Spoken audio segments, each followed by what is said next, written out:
Right now, we're in the midst of the crisis of the 3rd century. In the last episode, I laid out the main ways of looking at that period. Was it truly a period of crisis, or should we think of it more as a transition? Well, in today's episode, I want to begin by talking about a subject which is central to the crisis narrative, and that is the collapse of the Roman monetary system. And to do this, we're actually going to go back to the very beginning of Roman coinage and talk about the system that was set up and how stable it was so that we can better understand what happened around the 3rd century that led to the demise of one of the world's most stable and long-lasting monetary system. How did the Roman Empire ruin its own currency? What could they have done differently to avoid collapse? And what were the consequences in the 3rd century? We'll talk about those issues on this episode of the Pax Romana podcast.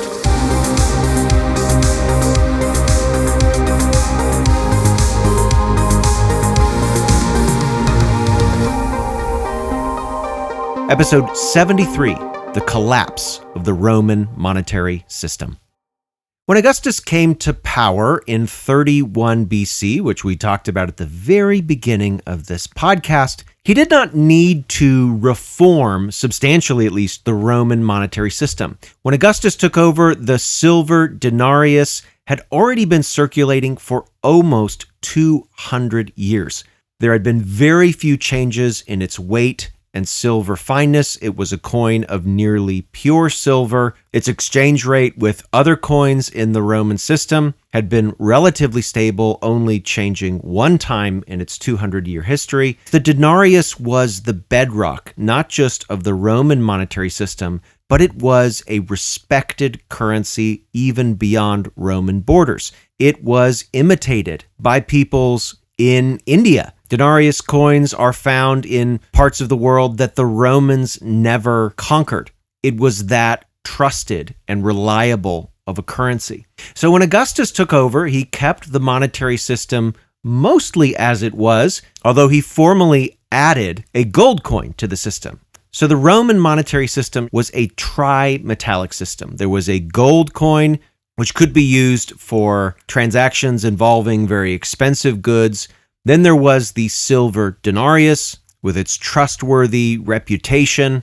And then there were several smaller denominations made out of copper or alloys of copper, like bronze or even brass. The benefit of this system is that each coin in the system was made out of a metal that held value, apart from their value in the coinage. In other words, the coin values were backed by something real. These were not fiat coins, where simply the power of the state guaranteed their value.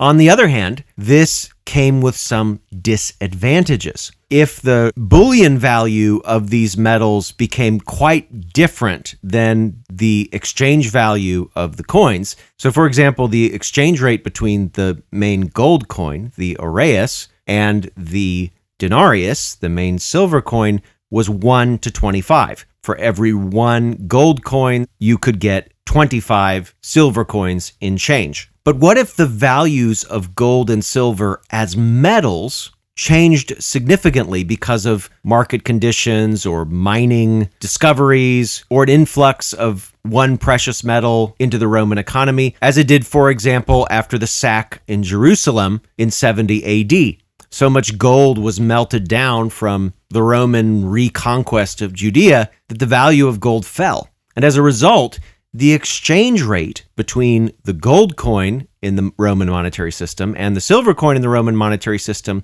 was distorted. What happened, for example, if the metal in the gold coin became far more valuable than just 25 silver coins? What if the real value of the metal in the gold coin was worth the equivalent amount of metal in, say, 50 silver coins? Well, what was likely to happen is people would not use the gold coins as money. They would just melt them down into metal. Because if the gold wasn't in the form of a coin and it was just a hunk of metal, somebody could trade that hunk of metal for 50 silver coins rather than 25 silver coins as they could when the metal was in the form of a coin. So you would get moments of demonetization if the metal values of the gold and silver coins changed dramatically. Now, one solution to this was for the Roman mint authorities to adjust the amount of metal in the coins, either by reducing the weight of the coin overall, or by keeping the weight the same, but adulterating the coin with a little bit more base metal and a little bit less precious metal. And some scholars think that this is exactly what the Roman state did. So, for example, when Nero debased the silver denarius, taking out about 20 to 25% of the silver in that coin, some historians believe that what Nero was doing was not trying to deceive the population, that he was not greedily siphoning out silver from the coin, but that he was in fact trying to adjust for a denarius that was overvalued because the metal value of silver had gone up relative to the metal value of gold. There's a certain logic to this argument. Here's the problem that I see with this. Only a few times in Roman history was the quality of coins ever improved. And when that happened, it was temporary, it was fleeting. Almost all changes in the standards of Roman coinage go one way, towards debasement and devaluation. That does not suggest to me a Roman state that is carefully trying to manage the money to preserve its exchange rate and ensure that people are not melting down the coins. Rather, it seems to me like what's happening is Roman emperors or the Roman mint are gradually but purposefully extracting metal from the coins in order to spend more money. And either they don't understand the consequences of that or they don't care about them.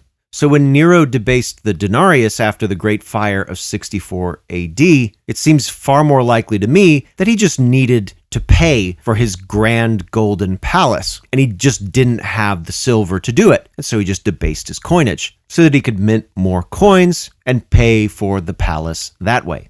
Nero's debasement was pretty substantial, and it kind of redefined the monetary standard of the denarius. And for the most part, that held all the way up until the reign of the Emperor Septimius Severus.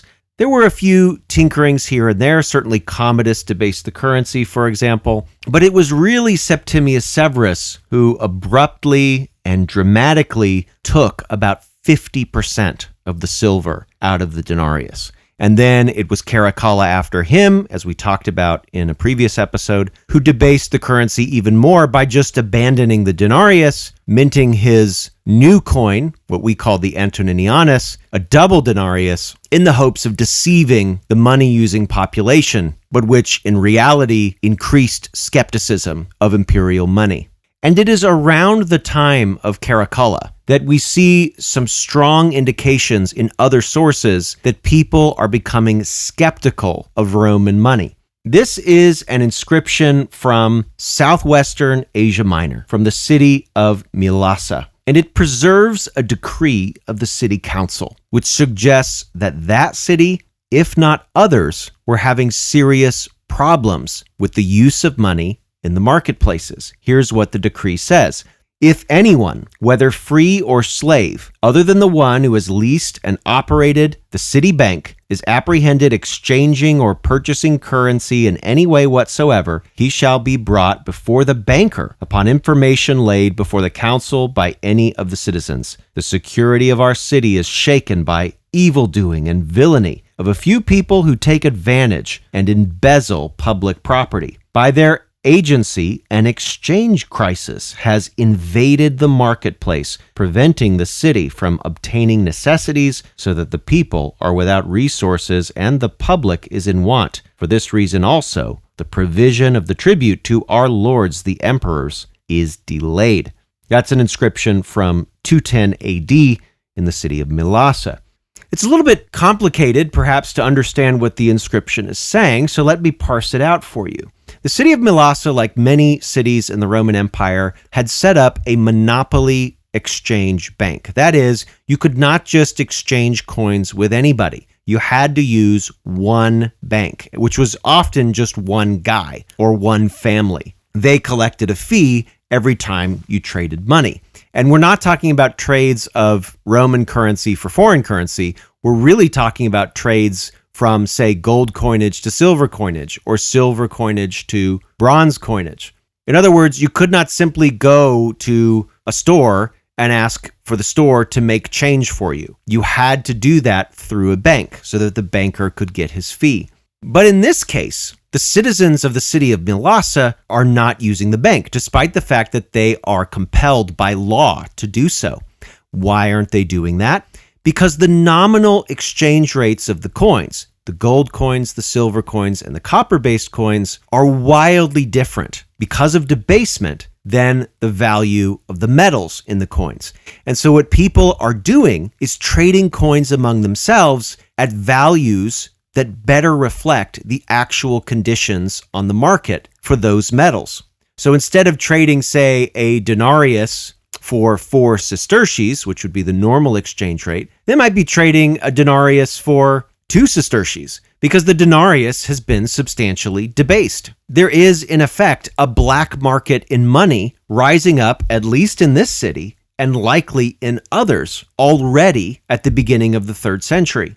And things would only get worse as emperors began increasingly raising more and more armies, paying the troops larger and larger salaries. They did so by further debasing the silver coinage, such that by the time we get to the mid-3rd century, so just about 40 years after this edict in the 250s, the silver coins of the Roman Empire have only about 5% silver. They are silver coins in name only. They don't look silver, they aren't made of silver, and everybody knows it. You could see it. Because there are different emperors during the mid-3rd century ruling different parts of the empire, there are wildly different monetary standards. Some coins are really crude looking at this time. The quality control in mints is just terrible. Now, could emperors have improved the quality of coinage? They did not have the silver and gold bullion to do this. So they would have had to dramatically decrease their expenditures. And that, of course, meant they would have had to stop paying excessively large salaries to the soldiers. And if they did that, they would likely face rebellion among their own troops, and they would be out of power and likely dead. So they kind of couldn't do that. It was a fiscal option, but it was not a political option. And so the debasement just continued. And instead of fixing the debasement, what mints decided to do was to do the equivalent of security theater. That is, they put on a show of quality control without actually improving the coins. This was done by putting mint marks on Roman coins. Around the 250 ADs, during the time of really the worst debasement of the Roman silver coins, we begin to see marks on the coins that are meant to show which mint minted the coins, and in some cases, which workshop within the mint minted the coins. And the sense here was, hey, look, coin users, we know that these coins look pretty bad, but we promise you there's some accountability here. We're actually tracking the coins. We're doing this on purpose. This is not really the monetary crisis that it looks like it is. Of course, that was a lie. And it doesn't appear that the mint marks provided much confidence in the Roman coins. We can see this in a papyrus that dates from this exact period, the middle of the 3rd century, from the city of Oxyrhynchus in Egypt. And listen to what was happening in that city. The public officials of Oxyrhynchus have assembled and have accused the bankers of the exchange banks of having closed their banks because of their unwillingness to accept the divine coin of the emperors. It has become necessary to issue an order to all the owners of the banks to open their banks and to accept and exchange all coins except the absolutely spurious and counterfeit, knowing full well that if they disobey this order, they will experience the penalties which the magnificence of the prefect has imposed upon them even before this time. That's Oxyrhynchus Papyrus 1411, dated to the mid-3rd century. So this is in Egypt, not in Asia Minor, but what we see here is a similar situation. Now, Oxyrhynchus is a larger city, tens of thousands of people, and so it has multiple exchange banks that are officially contracted by the state. Now, instead of a black market in money operating, we see that even the official banks themselves cannot continue to sustain exchange in debased currency. The currency has become so bad that the banks themselves cannot turn a profit and are just closing down. It is probably also the case that money in this city and Egypt was a highly monetized society, may have been falling into disuse, and that people were increasingly resorting to outright barter and exchanging of favors and other non-monetary goods and services because the Roman imperial money had become so unreliable.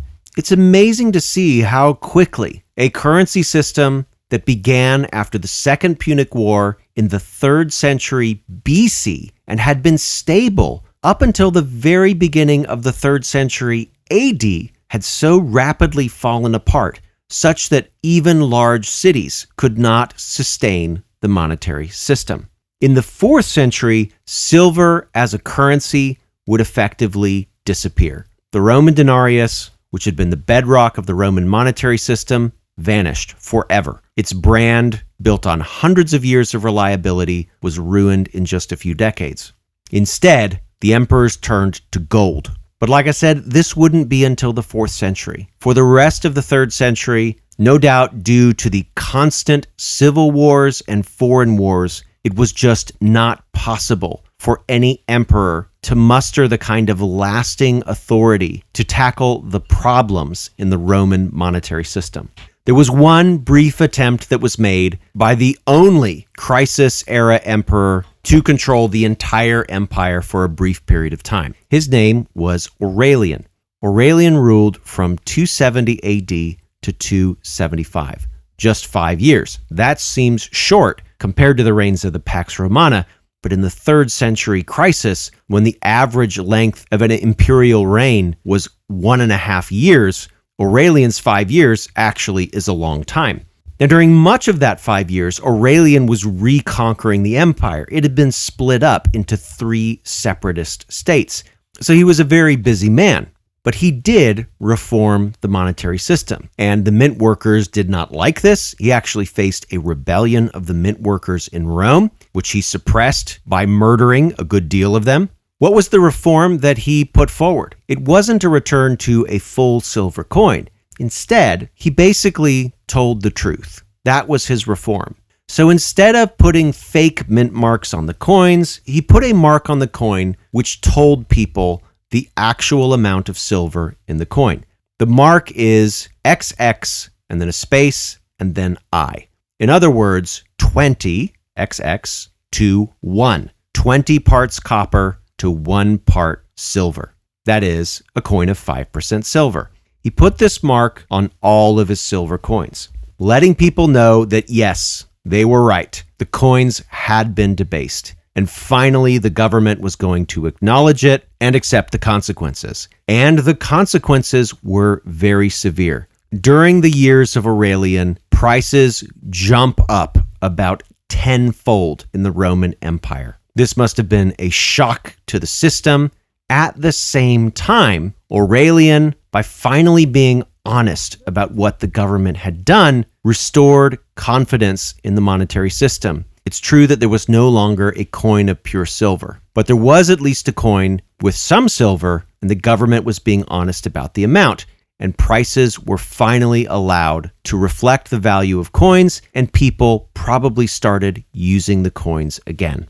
Aurelian was willing to accept the short-term pain, the major economic inflation that followed, in order to get people using money again.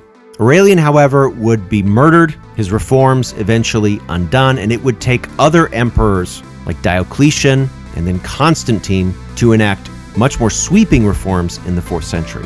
Aurelian did a lot in his 5 years, and as I mentioned, it was quite a long time for the 3rd century. And so in the next episode, I'd like to talk about the tangled mess of civil wars and foreign wars that led to the deaths of so many emperors and the exponential rise in usurpers and rebels in the Roman Empire. More on the crisis of the 3rd century in the next episode of the Pax Romana podcast. Thanks for listening to the Pax Romana podcast.